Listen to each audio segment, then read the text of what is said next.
I'm Connor Ruebusch, and if you are interested in the finer points of face punching, you've come to the right place. This is Heavy Hands.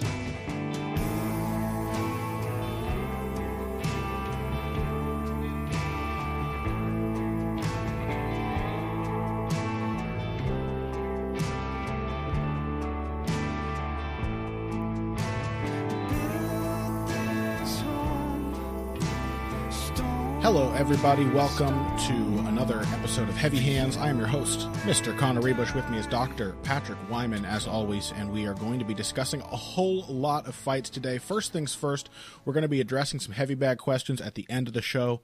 You Patreon people, you're slipping, man. We love you, but you got to send us some questions. If you are a Patreon subscriber at the $5 level or above, send us your questions. $20 people, send us your topics. We want to discuss your ideas on the show. Send them to us on Patreon. Send me a message on the Heavy Hands Patreon page. But, of course, we're going to be doing some questions from people who are not patrons. And please don't ever be shy, all of you listeners out there, if you are if you don't have, the money to contribute to the show, if you're just an occasional listener, you just have a passing interest, whatever, don't be shy. Send us a question on Twitter, #HeavyBagQuestions, and we will answer them when we can. We're always interested in talking to people, and all of you guys have some really cool ideas here for topics to discuss. So we will get to that at the end of the show. Before that, however, we are going to dive deep into UFC London. You're going to use this episode as a way to enter my mindset, right? I'm in a very zen place right now, Pat. I got a package being delivered right at the top of the show. That's always good. Zen mood. Yeah, well, it's zen because you just went on a lovely vacation. You were in a lovely, peaceful place. I saw a lot of wood paneling. Looked fantastic. Yeah. Not even wood paneling. It was a wood cabin. It was a cedar cabin. So very nice. Got to be disconnected from the world. Came back on Sunday. Of course, the zen mood is being shattered now by the FedEx man. But came back Sunday, watched this card. Even with the benefit of Fight Pass spacing, I still got to skip through everything between the fights. So to me, this was an extremely enjoyable card in that state of mind. And I hope to help get you guys into that mindset, right? We're going to discuss in depth a lot of these fights. We're going to kind of smorgasbord it a little bit, do a fight smorgasbord. But join us. If you missed this card, maybe this is an opportunity for you to rewatch it with some new points of interest. And if you did enjoy the card like we did, or maybe you didn't, join us and we will discuss the controversies, the conflict, everything fascinating about UFC London.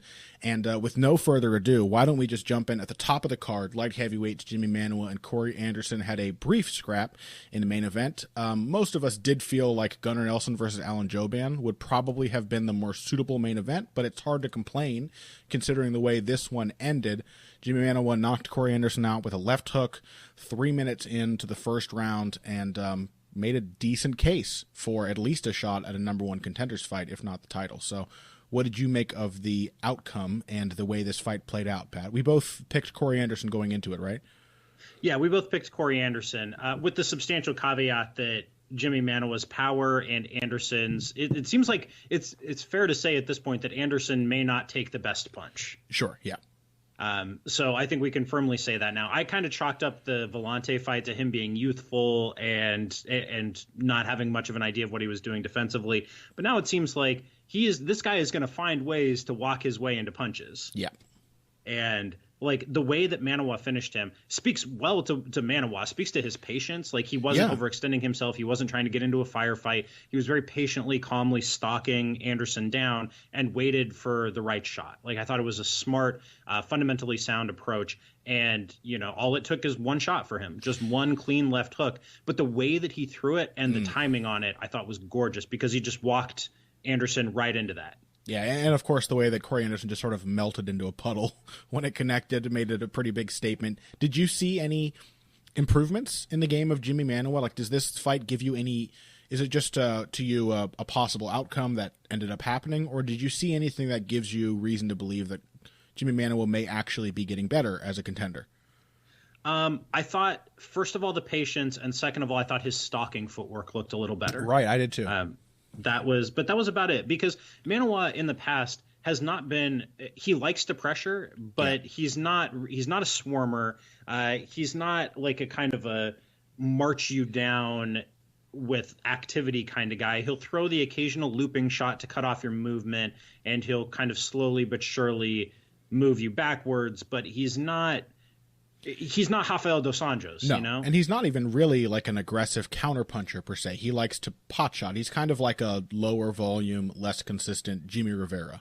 This steady, constant pressure, but not a ton to back it up other than just the threat of the power he carries in his hands and his kicks as well.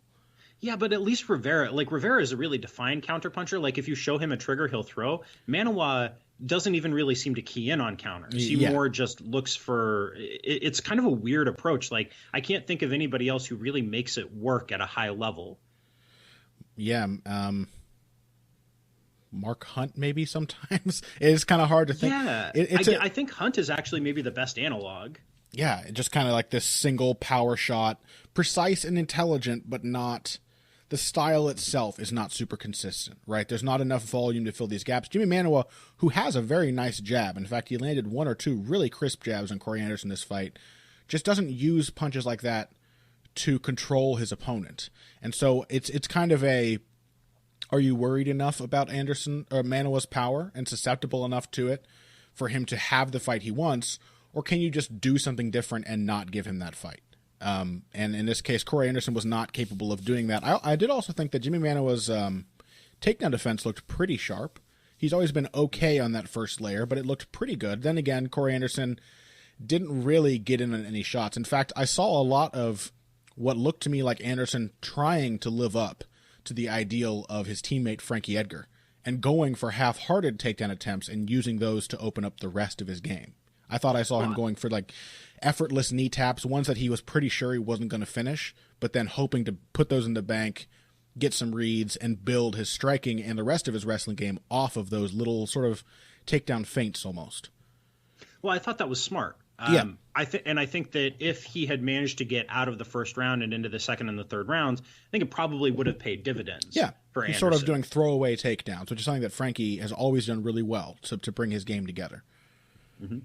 Yeah, I thought, and you know, I'm still not unsold on Anderson as a long-term guy in this division, but it seems like he's running up hard against kind of his physical limitations. Then again, he's only 3.5, 4 years into his career. Like he has a ton of time still to get better. He's only 27, which is pretty young for this division. And also I talked about this, and I think we both touched on this multiple times in the past, but light heavyweight's a tough place for a prospect to develop. You know, because it's such a shallow division, you might think it's easier, but the UFC does not like to, and I don't think most fighters in the UFC like to just be given a ton of tune-up fights. That's not something that happens in this organization or really in this sport as often as it does, say, in boxing, where you just get a bunch of easy fights in a row and get that necessary experience.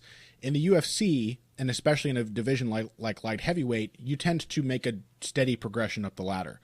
When the ladder is much shorter than it is, say, at a division like lightweight, where Francisco Trinaldo can have I think a reasonable 7-fight win streak. Like, I don't think that was even too much. I thought Trinaldo was just making a steady climb up the ladder. You can't do that at light heavyweight. You get 2 rungs up the ladder, and suddenly you're near the top, and you're fighting someone like Jimmy Manawa, or even Mauricio Hua. You're fighting solid fighters with a lot of experience who are in the top 5 title picture in some form. And Corey Anderson is just not, I think it's pretty clear he's just not ready for that yet. Doesn't have the level of comfort. He doesn't have that discipline to his game. Everything is just, there are too many opportunities for his game to go wrong that continue to happen as he keeps butting up against the top 5. Yeah, these are light heavyweight and heavyweight, and I think flyweight and women's bantamweight flyweight too. Definitely, yeah. Are 2-tier divisions, right? Where you have the elite and then you have kind of everybody else. Whereas the really populous divisions of the UFC, like lightweight and welterweight, and to a lesser extent featherweight, have 3 or 4 tiers. You know, there's a lot of different, and even middleweight is like a 3-tier division. Even middleweight has its tiers, yes. Yeah, those where you can make you need at least 3 tiers to properly build a prospect. I think you need to have enough guys that that a prospect can kind of come in and cut their teeth, learn some stuff. Then you have some test guys who are journeymen or faded members of the elite that you can test yourself against before you get to the elite. Light heavyweight and heavyweight and flyweight and women's bantamweight, they don't have that middle ground at all. like at lightweight or welterweight, you can work your way up very slowly through those tiers and kind of pick and choose the right matchups to develop a prospect over time, like what the UFC has done with Yair Rodriguez. Very slowly but surely moved him up in the right kinds of matchups. But you just can't do that at light heavyweight or heavyweight because those fighters don't exist. Right. The guys that would be filling those roles just aren't there. It does feel like this is a matchup that made sense. I said that a few times in the lead up to the fight. I thought it was a totally sensible matchup, but unfortunately what makes for a sensible matchup at light heavyweight is different than what makes for a sensible matchup at lightweight, featherweight, welterweight, so on and so forth. So Anderson, it's now been pretty, I think, concretely proven that he needs some time, but my fear is that he won't get it. You know, that Corey Anderson's going to be in there next, and he's going to be fighting, I don't know. Well, now Ryan Bader's gone. Like, who else is there in this division anymore? I guess probably, what is it, Teixeira Gustafsson? Is that a fight that's happening? Yeah, so he'll probably fight the loser of that. And probably get beaten. Like, there's a good chance either of those guys would beat Corey Anderson. So it's a tough road for him. But I thought Manoa looked pretty good. I think it was a kind of performance where I think it would be a mistake to come out of it and say Jimmy Manoa was way better. Look at how he destroyed this prospect. He's a super dangerous fighter, and so on and so forth. Like, don't think of him as now a suddenly more perfect fighter than he was in any marked way. There were only small improvements that we could possibly point to, but to look at Jimmy Manoa and understand what kind of matchups he flourishes in and what kind of matchups he does poorly in is good, I think. I mean, the result is still okay because now Jimmy Manoa is someone who they can, use to test another up-and-comer. Like, what if they give him Misha Serkinov next to see who will get a title shot? That would be fine for me. Or you can use Jimmy Manoa as a sort of understood commodity to test the elite of the division and give them someone that they can beat, but who will still show up in good shape and ready to fight. So yeah, I mean, I think they'll put him in there. Serkinov would kind of surprise me. I genuinely think he'll get one of Jones, Cormier, or Johnson in his next fight. Probably not Rumble, I guess, because they've already fought. But I could see if Cormier beats Rumble again, I could see them doing Manoa Cormier for the title. Sure. Because who the fuck knows what John Jones is going to do? Yeah, why not? What the hell else is going on in this fucking division, right? Literally nothing. There's literally nothing happening. Yeah. So enough of that. Let's move on to the one that we thought should have been the main event, and one that I did think delivered, what ended up being a very interesting fight. Gunnar Nelson versus Alan Jouban. Gunnar Nelson has now solidified himself for me as lightweight's Nikita Krylov, which is to say that I just consistently underestimate him. Though I did think the fight was pretty intriguing. I didn't mean ever to imply that Alan Jouban could beat Gunnar Nelson on the ground, but I did think he looked at least defensively sound enough to survive when he spent an extended period on the ground in the first round, which is kind of what I was hoping for, that he could at least survive and then maybe stop the takedowns. But as we also alluded to, it ended up being a vicious strike from Gunnar Nelson, an explosive right hand on the chin that allowed him to then apply his grappling advantage. Man, that fight went exactly how I thought it would. Sure, yeah. I mean, that basically it confirmed, I think, everything that we know about Gunnar Nelson, which is he is the exact same striker he was back in 2013 now. Yeah. He has shown basically no improvements in that phase at all. Maybe he's a little more powerful. Maybe he's a little better at timing his straight right hand. But he has basically zero defensive acumen outside of being out of range. Being far away and waving his hand in front of a strike that seems about to hit him. Yeah, I mean, he's exceptionally vulnerable to kicks at all levels. I think he's a better wrestler than he used to be. He's maybe a little better at putting together his strikes and takedowns. He's a little more physically imposing than he was. I think he's a substantially better wrestler than he was back in 2013. And the setups do have something to do with that, because the striking hasn't really evolved, but he does have a much more diverse array of entries now behind those strikes. Like, we've seen some really fancy footwork and level changes hidden behind. And with Nelson, they're not throwaway strikes. Like, he will hit you on the chin and then drive through and take you down. So the double threat is real. Yeah, absolutely. And as we've seen, he does have power in his hands. And he's quite fast. He is really, really, really fast when he gets there to the right spot. But, he's just super dynamic. He's going to find ways to pull out fights. But basically, I think our read of this as a striking matchup was exactly correct. Sure. That Nelson had basically nothing to offer at kicking range. And as long as he stayed there, which he was quite content to do, then he was going to get chewed up. Now, conversely, when the fight got to the ground, like Nelson, outside of Damian Maia, Nelson is by far the best grappler in this division. Like it's not especially close. He's a good enough wrestler to get the fight to the ground, but he's kind of a poor man's Maia without the pressure footwork. Yeah, right. So it's kind of requires a good turn of luck to get in on those takedowns. Like everything Damian Maia does, to contrast Maia and, Damian Maia for life, Gunnar Nelson can just go crawl in a hole because he'll never beat Damian Maia. And that's the only way I can justify continuing to pick against him is if I just go really hard in my fandom for Damian Maia.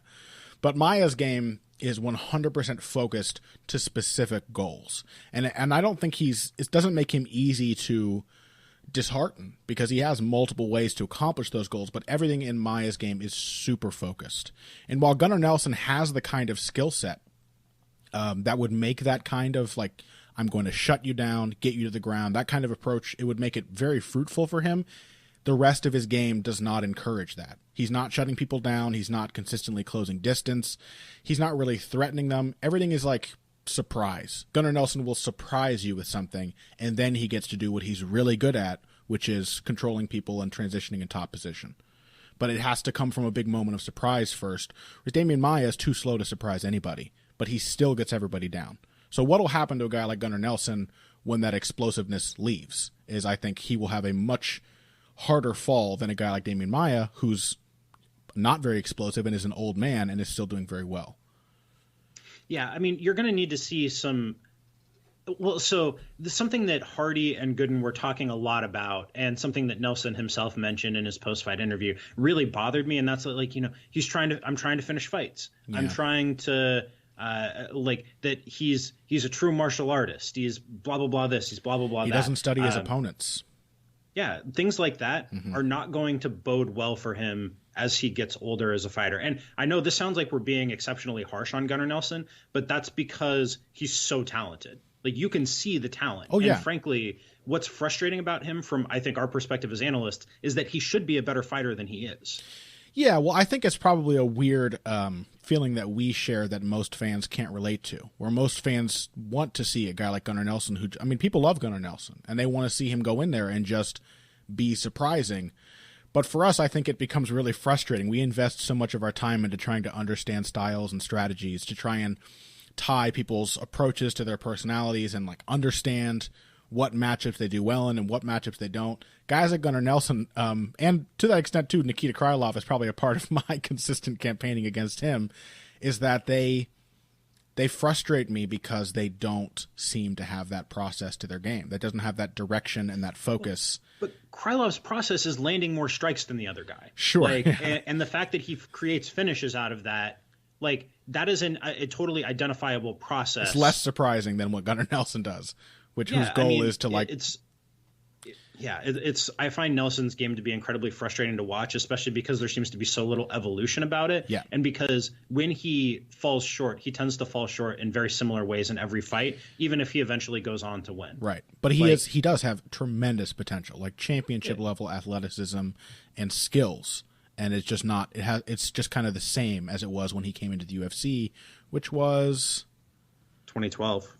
Yeah. September of 2012, he debuted. He's been here for a while, and just aside from maybe adding some muscle and perhaps improving his wrestling game, I don't really see much changing. And maybe that's not a problem to him. And who knows? If I'm just really bad at picking his fights and he can manage to just surprise people, which he's very good at, then he could very well go on to the top 5 of this division and beyond. But I always like to see consistency from fighters. That's kind of what I look for. It's like, understanding their approach,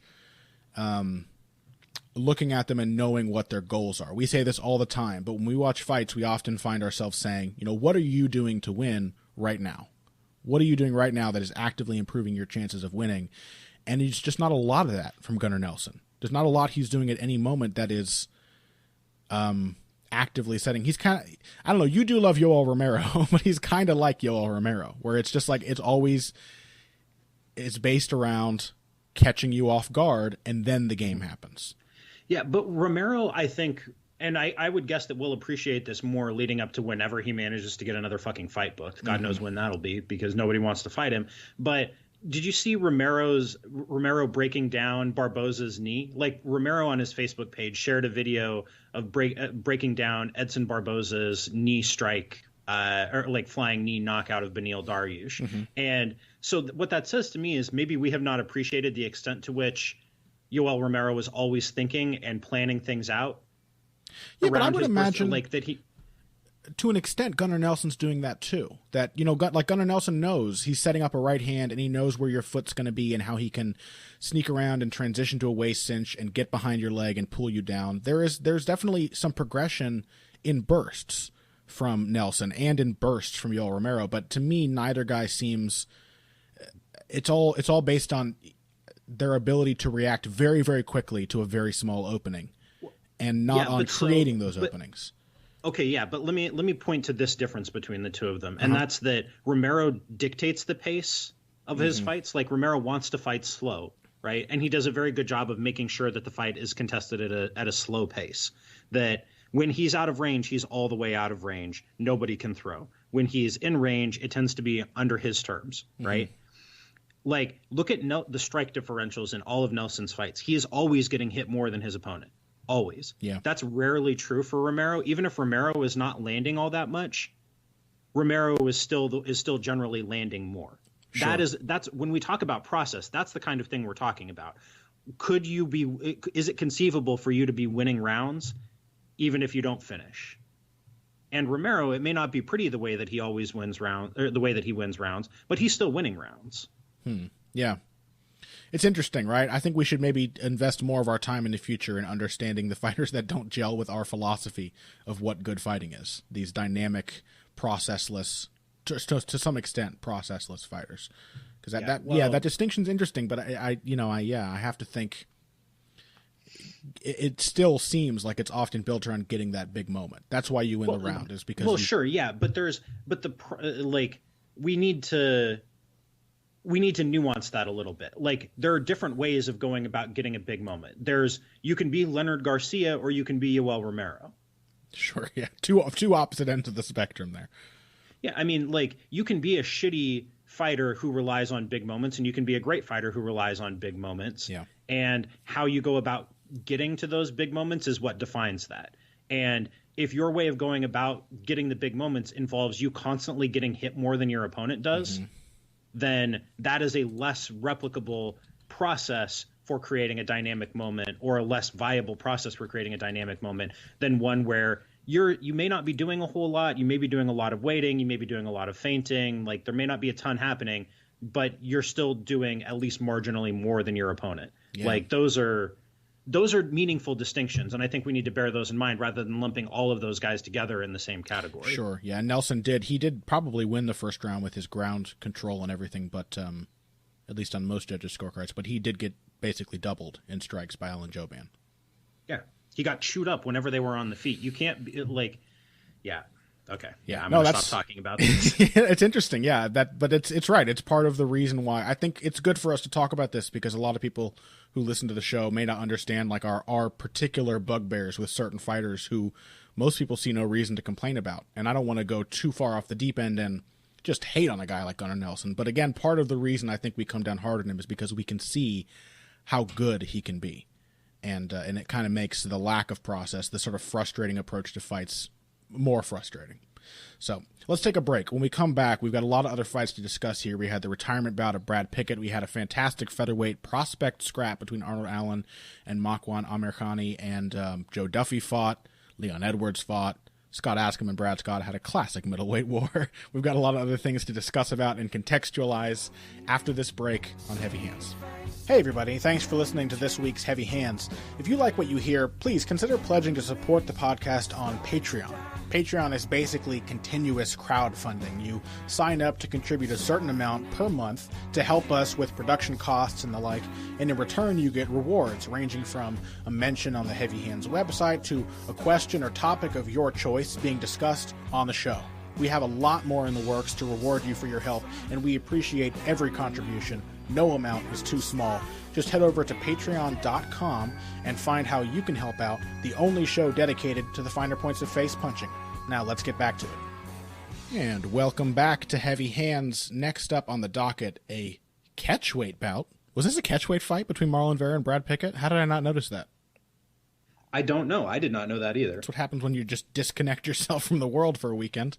Or apparently in your case, when you just watch the fights. Marlon Vera fought Brad Pickett short notice. I thought it was actually a really nice performance from Vera, especially on such short notice.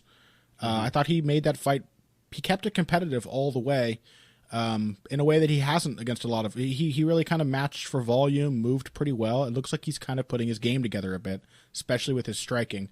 But I did think Brad Pickett looked nice for his final fight. And of course, the big story is that he was doing fairly well, maybe not winning, but being competitive, and gets suddenly knocked out. We get all these high emotions. I don't know about you, Pat, but I had a couple of there was a couple of motes of dust in my eye during the whole retirement thing here. Brad Pickett gets really upset. He's heartbroken. He didn't win. Marlon Vera sees him crying and starts crying. Marlon Vera says, "Hey, this guy's a legend." He kind of feels guilty about knocking him out, but he's grateful. And then that changes Brad Pickett's tune, and he's like, "You know what? It's not the result I wanted," but then he goes and congratulates Marlon. I don't know. It was a very touching fight for me. What did you make of it? Yeah, I have always enjoyed Brad Pickett's game for many years. Yeah. I don't know that I would call myself a fan of him as a fighter, but I really enjoy watching him. He's a guy I always look forward to his fights. So his kind of recent decline has been sad for me to watch. Mm-hmm. But with that said, I thought this was as Brad Pickett a performance as you could put on. And I thought that this was Marlon Vera kind of coming into his own finally. Yeah. Because Vera, the talent has always been obvious. Like, you have always been able to see that this is a talented dude with some real upside. He was only 22 when he debuted in the UFC, coming off The Ultimate Fighter. Like, he's been around a while despite his youth and lack of experience. But it finally seems like he is finding a style that makes sense for him, where he's throwing a lot of volume at range. He's got the knees, he's got the kicks. He's starting to put things together in some meaningful way, in a way that he wasn't before. So I've got my eye on Marlon Vera, man. I'm telling you, he's going to be a future addition to the canon of young veterans. Let's wait until he's 28 before we start bringing him in that. Yeah, we'll wait till but I'm telling you, man, I got my eye on him. I think he's in the sample there to potentially become one of those Masvidal, Strickland type fighters. But he sure could, man. He's a talented guy. Like, you can really see what he brings to the table. Yeah, the knees were beautiful, especially beautiful. I do think it's funny. I was watching this fight, and I was kind of thinking, you say right there, it's as Brad Pickett a performance as you could ask for. But it's kind of only if you're thinking of mid to late career Brad Pickett. Because if Brad Pickett's nickname was always like his one punch. He's now known for his boxing. He's got this kind of Tyson-esque boxing approach in the pocket, hooks based off of short little slips and quick forward steps.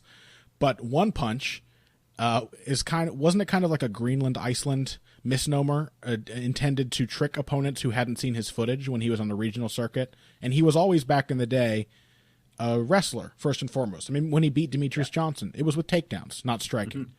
Yeah, the boxing, it was originally, I think, some kind of joke. I think it was basically he was a grappler. Yeah, I think it was. In one hand, it was kind of ironic, but I also remember hearing from him that it was kind of designed to throw people off. That they would come in and they'd be like, "I don't want to get uppercutted," and then they'd stand up tall and he could take them down really easily in the first round.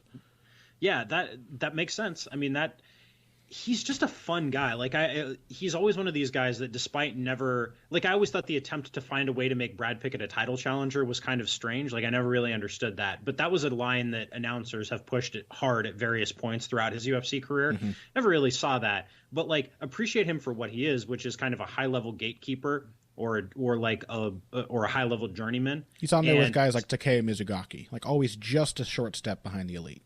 Yeah, like, that's kind of always how I thought of him, but one with an exceptionally exciting style that could allow him to hang with the elite for the most part. Like, if you beat Brad Pickett, you're probably a pretty dang good fighter. And yeah, I mean, but I've always loved his pocket boxing. Mm-hmm. He's one of the better and more dangerous pocket boxers in all of MMA. Like, his skills in that phase are some of the very best in the whole sport. And it was nice to see him get to put those to use one last time here against Vera, because that was where he had a skill advantage. He knew that, and he tried to press it as much as he could. Do you think there is an opportunity for guys like, I think I'll be writing about this week, but is there an opportunity for guys like Brad Pickett to be considered great despite never being great as fighters? Like, it can, because for example, I don't know, there was a feeling, I'm a natural skeptical, cynical person, I think, and so when everyone's like, oh, it didn't matter what happened here, I'm not going to attempt to feign John Gooden's accent, but they're saying it didn't matter if he won or lost. What mattered is he came out here and people loved him, and it kind of feels cheap, like you're just trying to be romantic when really it would have been best to see Brad Pickett go out and a win. But he also spoke about in his fight with Uriah Faber, he felt like he was fighting not to lose and not to get finished. And so maybe there's something to it that he didn't do that here and he went out on his shield, but maybe that's the right way to remember Brad Pickett as a dude who's giving young up-and-comers a serious test and just won't stop fighting until he literally can't. That's going to be how I remember him. Like, I'm not going to remember him as a failed title challenger or a guy who never got to that level. No. I'll remember him as like a really fun journeyman who went out and hung in there with guys who were frankly a lot more talented than him. Like he gave Tomas Almeida the fucking business. Oh yes, in the first round of that fight back in 2015. Like he gave him everything that he had. Like he was competitive with Hanan Barao up until like one of the slickest fucking back takes you'll ever see in your life. Mm-hmm. Like he was competitive with all of these dudes. He put on fun fights. Like he maximized his talent. I don't think you can look at Brad Pickett and say like that guy did not live up to his potential. Yeah. So is that a kind of at the end of the day? At the end of the day. Oh, yeah. I mean, at the end of the day, if you're going to evaluate a fighter, I think that's the only standard according to which you should be able to evaluate them. And is it wrong or cheap to call that a kind of greatness? Like when don't think so. When Darren Elkins beat Mirsad Bektic, Sean Al-Shadi wrote a really good piece. He talked to Elkins, he talked to his corner, and they were like, Darren Elkins proved that he's great. You know, he had a moment here where that's what we watch fights to see, is to see people under the direst of circumstances, or some of the most dire circumstances you could have in an organized sport, at least, overcome and fight back. And so it's like Darren Elkins proved that he was great in that fight. I thought it was a really good piece, and it kind of has me thinking about the legacy of Brad Pickett, and can we call this a great last fight, even if obviously it ended on kind of a sad note, when I think most of us were hoping to see Brad go out on a nice win. Hell yeah, man. I thought this was as great as it could have been. And that's the only fair standard in my mind. Sure. So, but yeah, good for Brad Pickett. It's sad to see him moving on, but I'm sure he's going to do fine at whatever else he decides to do from here. I think he'd be a good coach. I think so too. And who knows? I mean, he's already working with Mike Brown, another great fighter turned trainer. So who knows if he doesn't already have a nice foot in the door to become a trainer at ATT or perhaps an affiliate in the UK. Will be good to see. Let's hope he sticks around. Like he's a dude I'd like to see more of. Definitely. But okay, last fight on the main card: Arnold Allen versus Mach Amir Hani. What did you make of this, Connor? I thought it was a fantastic fight. Like if you like scrambles, this fight was blowing my mind watching these guys scrambling. You definitely saw the focus from Mach Amir Hani that I thought was going to be his path to victory in this fight. I think now I can still have that in my mind as a defining characteristic of Amir Hani, that he goes into fights, he knows exactly what he wants to do, and he is just relentless and tenacious in pursuing the areas of the fight that suit him. But we can also now put an asterisk on that and say, kind of has terrible stamina. I will say, I was impressed by how well Amir Hani continued to stay competitive after gassing, but he was pretty much dead tired at the end of the first round. Which is something I was worried about, owing to his last fight with Mike Wilkinson, where in the third round, he kind of came close to the brink of a TKO by being so tired he couldn't really escape bottom position, but then just gutted it out and did it anyway. But Arnold Allen just kind of did what I expected him to do. He just kind of went in there and scrapped and fought Amir Hani everywhere, which seems crazy, but he did it very well, and I thought he definitely deserved the decision. Yeah, absolutely. I didn't see how there could be much of a question about the decision after this. We had 3 splits on this card, but I think they all went the right way. Yeah, like I wasn't surprised by this. This went basically the way that I thought it would. Mm-hmm. There's no real question that Amir Hani is a more talented guy than Arnold Allen, right? That he's faster, he's stronger. Amir Khani is a really, really good wrestler, like a really excellent wrestler, one of the better wrestlers in this division. I think we kind of have to come to terms with that. In a unique way, right? Because what I was really struck by is how Amir Khani, after being exhausted in the first round, he couldn't really finish shots anymore. But he knew that he could just get in on them and still turn it into an advantageous position. He did kind of the Khabib Nurmagomedov thing at one point where Allen was in a nice, like a 10-finger guillotine or like a front choke against his chest. And instead of freaking out and using, burning more energy to escape, Amir Khani took a moment to assess the situation.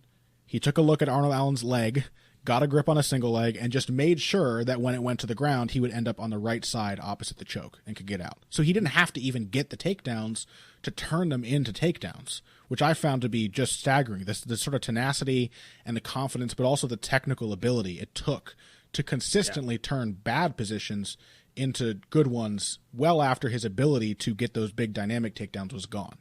Yeah, he plays a game that suits his physicality really well because he's a great athlete. Yeah. And he has found a kind of a scramble heavy style that works really well with that combines his greatest physical assets with some serious technical acumen. Like the sequence that you were pointing to, like that was not dumb brute force. Right. That got him into that position, right? Like that was calculating and understanding what his opponent was trying to do and what are my array of options here. What's the one that's going to be most advantageous, and then making that decision in a split second. Yeah, it took balls. It took real insane confidence to do, but it was still a calculated, deliberate action. Yeah, I mean, so I came away from this fight more impressed by Allen, I think, because he found a way to beat a guy who was substantially more physically gifted, a better wrestler, and just found ways to make it through sheer relentlessness to make his game work.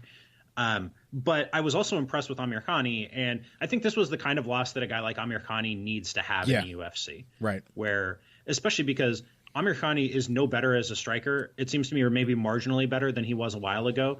He needs to dedicate himself and figure out how to win rounds on the feet at some point. Weren't we saying something like that about another SBG fighter in the first part of this show? Maybe.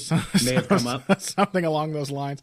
Yeah, I did think, the thing is Amir Khani still strikes me as a guy who's a better striker than he has any right to be because he's such a good fighter, just innately. So, timing on right hook counters, pretty good. Timing was incredible. Pretty good, but he had no combination punches to follow up with, and he had no footwork to keep himself safe after landing those punches. It was just, you could see the talent was so strong that he could still be competitive on the feet against someone who's a much better schooled striker.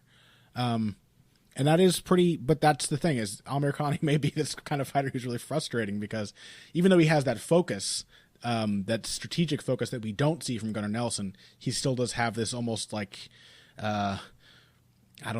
persistent refusal to change up his game. That may be a problem for him going. I'm not comfortable saying it just yet because he's still very inexperienced in the UFC, but that might be a problem for him going forward, that he's not really growing. He's just kind of giving every opponent the best he has right now. He's got tremendous potential, so it wouldn't surprise me if he managed to put things together. But this was, you got to see some limits to the way that Amir Khani has put himself together at this point. He's a real good fighter, though. I love watching him, and I love watching Arnold Allen too. Props to Arnold Allen, man. He busted his ass. That's kind of and that's the reason I picked against Allen, is that he busts his ass in every fight. And Amir Khani is used to dominating people, but I think that maybe the better way to look at it now in retrospect is that Arnold Allen just refuses to have somebody else bust his ass. He will do all the hard work. He will consistently refuse to go down. We talk about Amir Khani's tenaciousness, his tenacity in pursuing those takedowns and completing them after they'd already been stuffed. But how about Allen scrambling to top position, escaping chokes, putting on the pressure with strikes in round 3? He showed a lot of toughness and grit in this fight as well. What do you think we see from him going forward? Because the big question for me before this fight was, will Arnold Allen find his style? And maybe now the question should be, does he need to? Or how far can he go with the sort of hodgepodge style he uses now? I think probably the fringes of the top 10 at featherweight. Yeah. Yeah, where you're just going to run into somebody who can do the things that you can do, but who is also way more physically gifted. Like, he's going to find ways to beat. I think he could find ways to beat somebody like Brian Ortega, you know? Sure.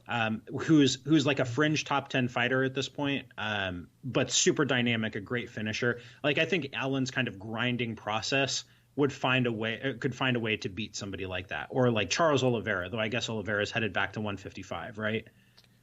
Maybe, I'm not sure. But you could call it with Allen a process in the same way that, not to come back to fucking Krylov, but the way that Krylov's process, like, he's outworking, he is doing things that make strategic sense, but like, does it behoove Allen to find the thing that he's really good at and to make that the cornerstone of his game? Does it behoove him? I think the thing that he's really good at is top control. Yeah. That's true of a lot of these guys. And the problem is top control on its own is hard. It's hard to make that your dominating skill set if you're not also a dominating wrestler, right, or but what then, have you. My feeling on Allen is that he'd be at his best if he built his game around closing the gap and getting to the fence and getting to the clinch, because that's where his best takedowns come from. That's where he can get top control. But he's also seriously physically strong and a pretty solid clinch fighter with his short strikes and everything. I think he looks really good in that range. Well, he wrestles like a guy who he wrestles like a lifelong grappler, you know, like, yes. And guys like that, when they get on you, are really, really hard to get off. Yeah. And they don't get tired the same way that other guys do in those positions. So I think he's best served to become kind of a more dynamic than usual grinder. And that makes him a tough matchup for a lot of guys in that division. Sure. It also means he's probably going to get but there will probably come a point where he runs into the limits of where that can take him. Right. But he will just probably, I mean, he seems already cut out to be a guy who is just really hard to beat, even for very good, talented fighters, that even if he doesn't have that breakthrough style, he's so scrappy and so well-rounded that he's, and very well-conditioned as well, that he's just really difficult to look good against. Mm-hmm. So, yeah, I agree with that. Featherweight's new spoiler in the making in Arnold Allen. Let's very quickly, before we end this segment, touch on another one of our favorites. Joe Duffy fought Reza Madadi. Madadi got a quick takedown, totally justified, I think, why this matchup was made. And then Joe Duffy got to use his scrambling ability. He got to adjust. He got to deny takedowns for the rest of the fight. How did you think Joe looked? I thought he looked spectacular. I thought this was about the best version of Joe Duffy we've ever seen, because Madadi didn't just let Duffy have his fight. Right. Duffy had to impose his fight. Yes. You know? And far too many guys, when they fought Duffy, have just kind of fallen into the trap of letting Duffy do what he wants to do. Mm-hmm. Madadi forced Duffy to find a way to make the fight his fight. And so he had to use his jab. He had to use his footwork. I thought his footwork looked spectacular. Yes. Well, that's what we talked about last week, how his takedown defense was always better in the center of the cage. I think now we can safely say that is due in large part to his footwork. That much like Jose Aldo, Joe Duffy's kind of a guy turning boxing footwork into takedown defense. I thought the way he kept pivoting out and feeding single legs and denying Madadi the angles he needed to finish his shot attempts was beautiful. He did it a bunch of times in rounds 2 and 3. Yeah, it was absolutely spectacular. And it's the kind of thing that makes me think he's going to be more competitive than maybe we thought after the Poirier fight with the upper echelon of this division. Yeah, if he sticks around in the UFC. So yeah, I think they have to re-sign him. Like, I would be shocked if they didn't re-sign him. Well, we said that about some other guys. I mean, you would think they would go to lengths to keep guys like Krylov around. And I would to think the only guy that I'm really surprised that they didn't hang on to is Lorenz Larkin. Yeah, you're not shocked about the leech about leading along. No, not really. I'm not surprised about him. I'm a little surprised about Horiguchi, but not really. I think that if Demetrius Johnson loses, I think they re-sign Horiguchi in a heartbeat. They should, man. They need somebody. But then, yeah, like Horiguchi, Tumenov. I'm not even really surprised about Tumenov. They seem to have decided that, like, they're going to have a hard time promoting guys from Eastern Europe. Yeah, maybe. I think that's wrong and dumb, but it is what it is. A lot of business talk, a lot of matchmaking talk on recent episodes of Heavy Hands. It's just bleeding into the fight discussion because of the new era of ownership. But, yeah, Joe Duffy, the one thing I will say, I love watching Duffy box. I think it's beautiful. His timing, his sense of distance, the way he plays with distance, his footwork, it's all great. And I love seeing a dude who can go in there and just not let you hit him despite hanging his hands absurdly low. There's a lot of posturing in Joe Duffy's game, and I enjoy it. I enjoy the sort of swagger that he brings into the octagon. But I do wonder if maybe we saw some limitations here of how well Duffy can do against someone who kind of stops fighting him, because he did seem to have a lot of trouble getting to Madadi when Madadi stopped coming forward. I think Duffy, we saw some really great moments from him, for example, in that fight with Dustin Poirier, because he was getting a fight. And so he could cut his angles, he could counter, he was running Poirier into shots and maybe winning the first portion of that round before the wrestling became a factor. But against Madadi, who kind of just shelled up and waited after he was getting beaten up in this fight, it took Duffy a long time to think of throwing a left hook to the liver. And even though it had a tremendous impact, it didn't really come until the final 30 seconds of the fight.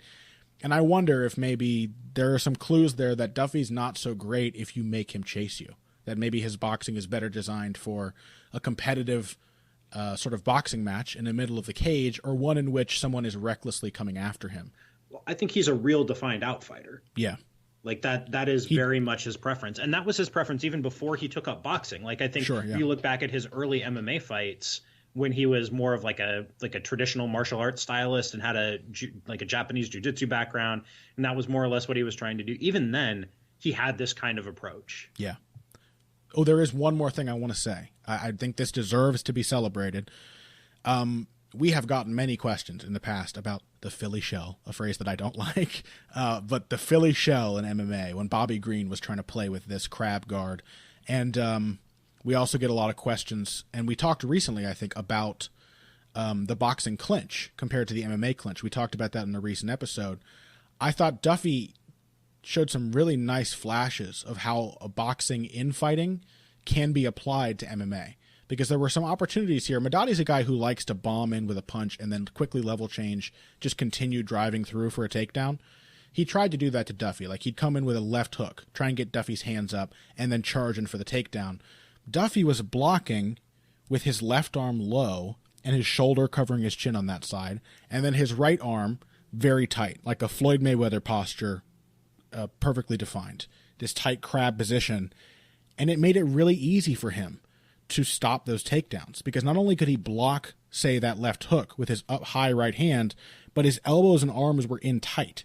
It was really easy for him to stay inside those arms, and anyone who's wrestled knows that a big key to getting takedowns is keeping the elbows in tight, keeping your arms inside the opponent's arms. But that's also a big focus on the boxing clinch, is keeping inside position, keeping your hands viable without tying them up.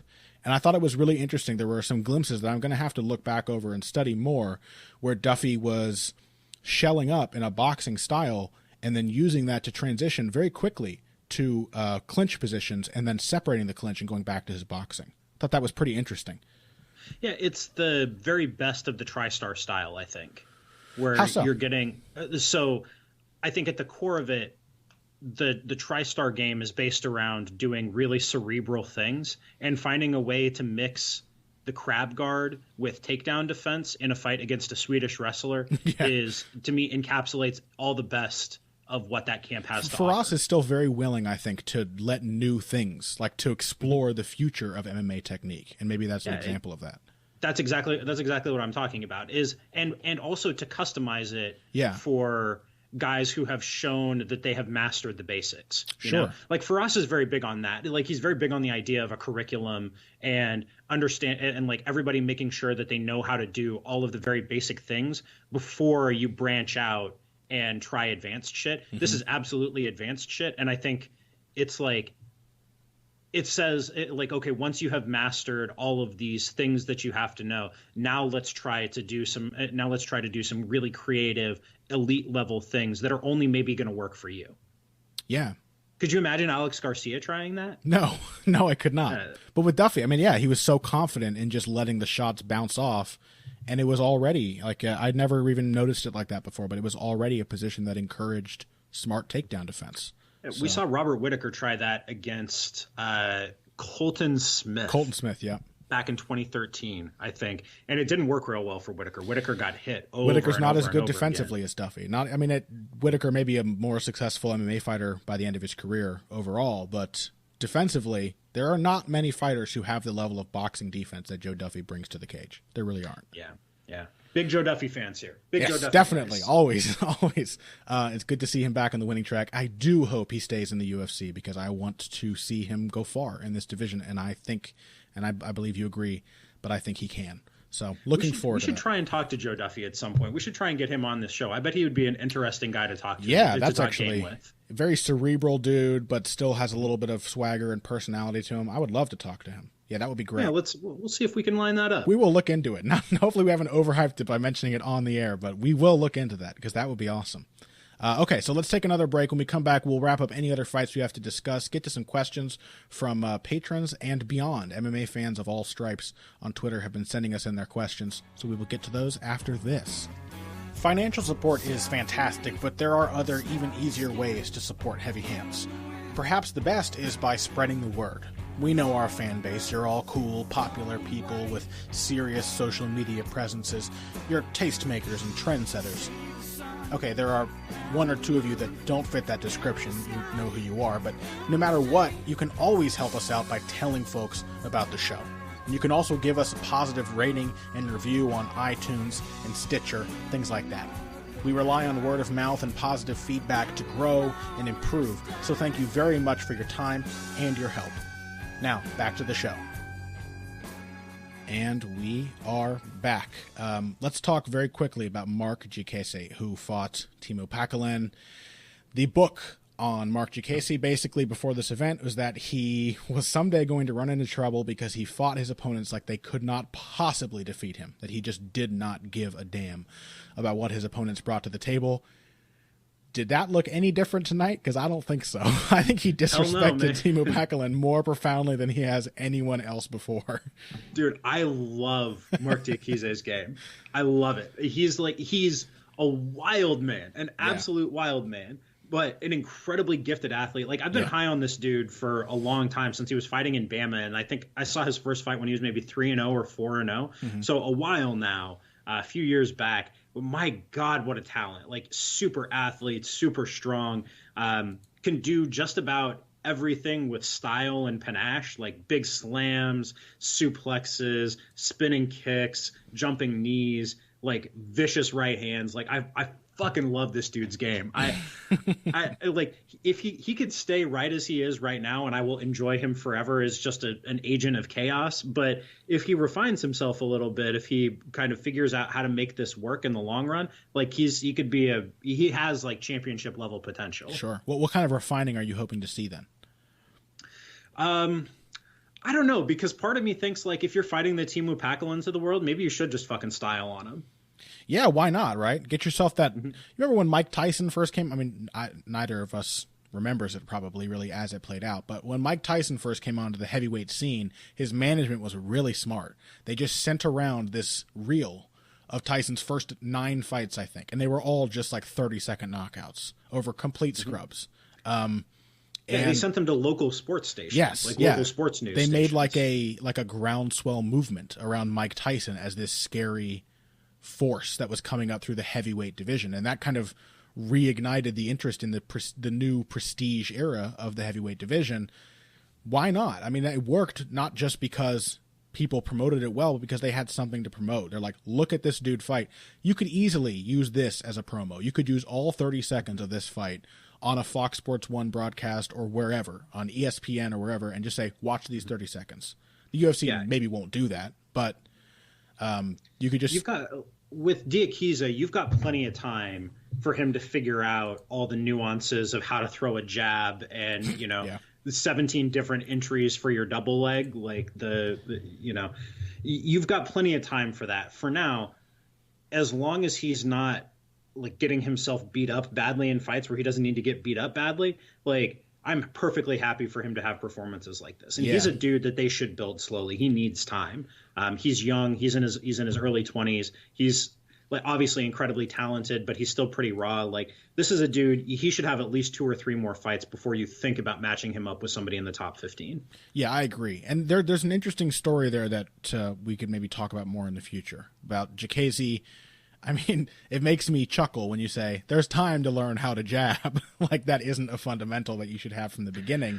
But contrast the success that a guy like Giacchese can have with his sort of weird, erratic style with like the approach that Firas Zahabi takes, where you just mentioned before, it's you have to learn the basics, you have to get it all down before you start being creative. Mark Jacasey's more on the John Jones route, where he can learn the basics later. He's so dynamic now that he can kind of afford to just do whatever he wants. Yeah. Well, and in Diakiese's case too, like the fact that he seems to have a pretty good gas tank allows him to get away with his gas stuff. tank is insane, dude. He's on the Yair Rodriguez level of putting in an inhuman amount of effort without actually slowing down. Yeah, which is crazy. Because he muscles everything he does, and he still doesn't get tired. Mm-hmm. That's the benefit of youth, man. You. If you're 23 or 24 years old and you can just do a shitload of cardio all the time, like, good for you, you know? Mark, his nickname should not be Bone Crusher. It should be Mark Roadwork Jacasey. I think that would be great. Also, Bone Crusher is a pretty fucking fantastic It is a pretty good nickname. Yeah. Like, I think, is he one of our guys, Connor? Should we call Mark Diakiese one of our guys? I think so, man. Like, how can you not be invested, right? He shows up, he's there just like shouting on the microphone after this win. He's just grinning at Timo Packalén as he comes forward and as he backs up. I don't know. He's just a delight, even though he is like a crazy. He's not the type of fighter that you generally go for. He, like Amir Khan, he has a magnetism to his style and to his personality. Yeah, I'm a fan. I'm a fan, man. Good so should we talk some questions? Let's do some questions. I don't have the sound effect ready, so I'm going to mime it with my mouth now. Shoop, ding, ding. Okay, that was it. That's the heavy bag. Let's get into the questions. Our first one comes to us from our dear friend and friend of the show, Mookie Alexander. He is at Mookie Alexander, Mookie, on Twitter. And Mookie asks, which active UFC fighters have the best jabs in MMA? Man, that's a good question. That's a really good question from our friend. Can George St. Pierre be on the list now that he's officially back in the UFC? Now that he's officially back, George St. Pierre counts. Yeah, I think he's kind of the gold standard, or has been for a long time, for a jab in MMA. I think Jose Aldo has to be at the top of that list. I think Jose Aldo is probably my current reigning champion of the jab. Yeah, I do think, too, we can talk here about different styles of jab, because George St. Pierre was the poster boy for the jab, but he was almost one of the first elite fighters to really make it a part of his game. And honestly, George only kind of has one or two jabs. You know what I mean? It's kind of the same punch every time, and he's just really good at executing it. But I might consider some of the best jabbers in MMA to be the guys who have really educated lead hands, who vary their approach with the jab a lot, who have about 5 or 6 different varieties and different angles and can blend it into their game more than just as a really surprising pot shot, which is how GSP always used it. Yeah, who do you have in mind in that regard, Connor? Man, I'm always struggling, man. I got to look at like rankings to come up with these names. Since he's been on my brain, I will give a shout out to Sean Strickland. I think has a very educated left hand. Jorge Masvidal too, very educated Masvidal's jab. A great one. Yeah. Well, you also have to talk about Gegard Mousasi. If we're talking young veterans, Gegard Mousasi's got a very sneaky left hand, which he can throw from a lot of different positions, varying from up jab to pawing to trip hammer from the guard. He's got a lot of different ways he lets that left hand go. He even throws it as a left straight sometimes, like he'll rotate his hips back over, he'll rotate his weight back over his hip and really throw it as a power shot. Like he'll the John Wayne Parr type of jab, because I love that shot, man. I think we're starting to see that a little bit more. Sergey Kovalev throws his jab like that too, but who else comes to mind? Joanna Jędrzejczyk, I think, has a really, really outstanding jab. Yeah, that's a very good one. One of the very best. I'm trying to think of people who really like the jab is a cornerstone of a lot of the different things they do. I'll give you I think a guy who doesn't get enough love as a technician, but we'll be talking about him a lot in the next month or so. Junior Dos Santos, I don't think gets enough credit for having a really outstanding lead hand. That is a great one. Yeah, and he does vary it. He's got a lot of textures to how he can throw it. Changing targets, but also, going to the body, going to the head, changing speed, doubling it up. Junior Dos Santos is the only heavyweight I can think of who throws a triple jab from time to time, even though it's an incredibly basic and essential tool for a lot of boxers. Something that anyone could benefit from having in their game is being able to throw many jabs in a row. Junior is one of the few who actually does it. Michael Bisping has traditionally been a pretty good jabber too, but not an exceptionally varied jab. Bisping now maybe is a good there though, because he does a lot of hooking off the jab and playing with the left hand as sort of a trap as well.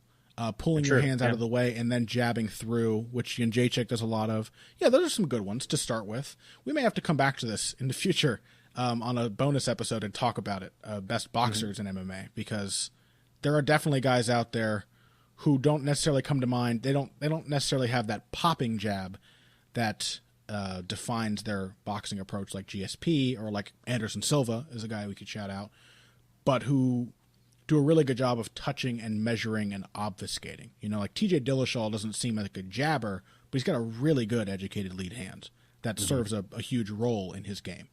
So, yeah, so hopefully that satisfies some of that question at least. I sure wish I just had an easy memory, but I feel like I'm aging before my time. Makes you feel even worse to hear about the benefits of youth with a guy like Mark Chikese, who's like 2 years younger than me and probably has no trouble remembering the names of people that matter to his life. Let's get in next to a question from Chris Gleason at CJ Gleason on Twitter. And Chris asked, can you identify specific fights that could signify real sea changes in the overall MMA game? Basically, are there fights you can think of that, looking at fighting like historians, are there any of those teleological moments in fighting where you can say this changes the metagame of MMA, or this is introducing something new that we haven't seen before? I think Lawler Hendricks 1 seemed that way to me. It seemed like it inaugurated a new era kind of high level striking in MMA. Even though have we necessarily, you think, seen that play out? Not necessarily. I mean, I'm not sure. Not sure how to answer that. Not with those guys anyway. They're both kind of out of the picture in a weird way now. But we've definitely, maybe like Dillashaw Barao is another good one for that kind of striking approach changing. Mm-hmm. Yeah, I think Dillashaw Barao's up there. I think, for me, a big sea change that we're kind of undergoing right now is the return of the top control wrestler as the control but still damage-oriented grappler as a dominant style, because we have a lot of up-and-comers and established guys right now who are doing that. Guys like Luke Sanders, like Mirsad Bektic, God, who else? There's a lot of them right now in MMA that are coming up. Well, I mean, Khabib is the classic one, right? Khabib, yeah. Brett Johns has that kind of style. There's a lot of these guys that are sort of specializing in locking people down and controlling them and just forcing them to carry weight and then just smashing away while they're stuck in a bad position. And making I think it's sort of the natural outgrowth of the renaissance of pressure fighting we saw in MMA, that now we're seeing guys who like to grapple, pressure fighting and closing their opponents down, and the fence now becoming once again an offensive weapon and not just something that people who get taken down want to use to stand back up. It's now it's coming back around to the Mark Coleman era in a way, of the fence being something you can use to control and smash people. Yeah, yeah. I mean, well, that is actually the development, I think, is it's not so much. It is the top control and the wrestling and the grappling part of it, but it's the fence that makes all of that possible. Because that's where we see the stuff that seems to define and make unique a guy like Mirsad Bektic, is how he'll get an underhook and off balance his opponent and then wrap up a leg and just keep them in this like limbo, or even just this hell, stuck in a neutral position against the cage where they can't get leverage to escape, and then they just get pounded on. And it's all because they have that cage there to drive people against. Yeah, exactly. That's the necessary piece of it. Yeah. Who else? Any other sea changes in MMA? Any other major changes in style? I'm waiting for the revolution of outfighters, man. I'm waiting for that footwork revolution.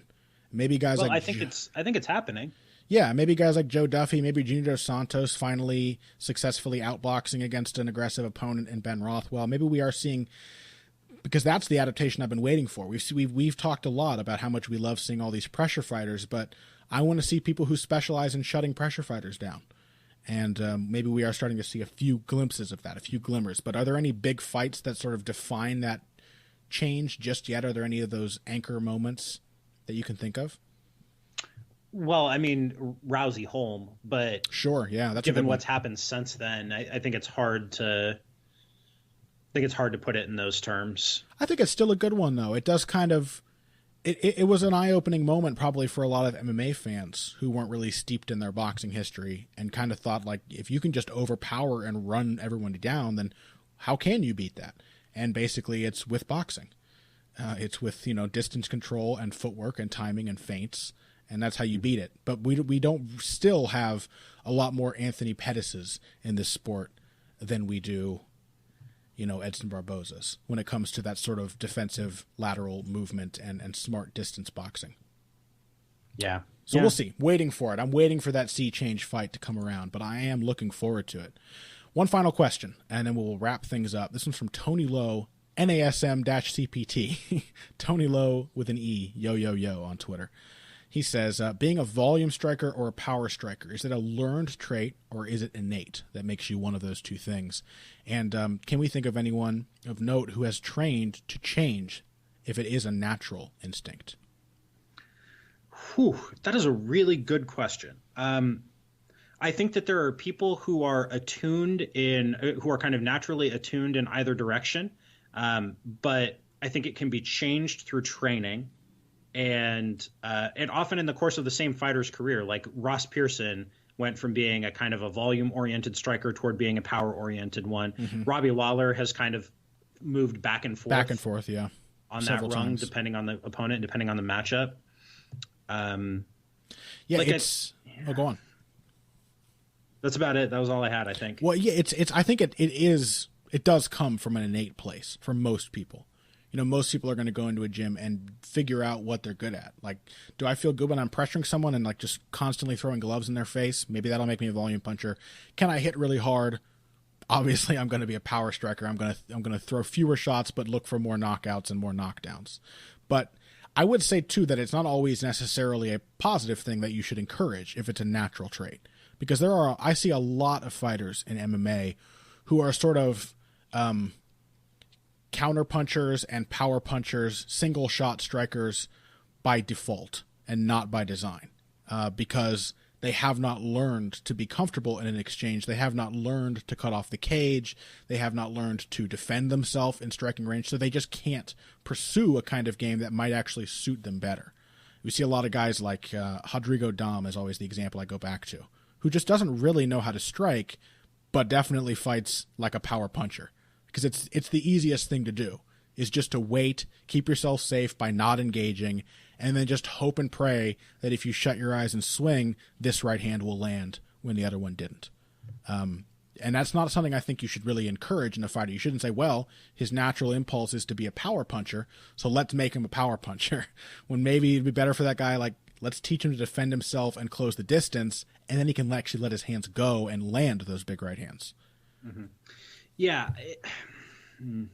I think there are different answers to this question depending on the fighter, and I think it varies depending on the camp, and I think that it varies depending on the stage of the fighter's career. Mm-hmm. I think there are a lot of guys who are extremely high volume strikers early in their career who kind of back off the gas pedal as they move along, whether it's because they find themselves in more 5-round fights or because they simply can't get into that kind of shape anymore. That's a really big one. I think a lot of guys who become more power-oriented strikers as they age, it's because they can't throw as much as they used to. And so you've got to find clever ways of making that work for you. Yeah, maybe they've lost the speed and agility that allows them to be defensively responsible, but their timing and their power is still there.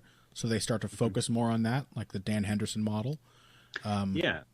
It's not. These are not like at the opposite end of the spectrum. You can find fighters who can travel more or less back and forth between them depending on the matchup. Yeah. So I think that's a good note to end on. We talk a lot about personalities and styles on this show, but it is always helpful to remind yourself that fighters are people, and people are extremely complicated. And what works for one may not work for another. What works for one today may not work for the same person tomorrow. And so it's good to try and understand these things. I think it's a really good question. But yeah, absolutely. Really good question. It's because they're interesting categories, and they're categories we should try to understand more than we do. But the question I think is more important than having even a concrete answer, is just being able to ask, where does this come from? Why does it work this way? And then let that color your viewing experience.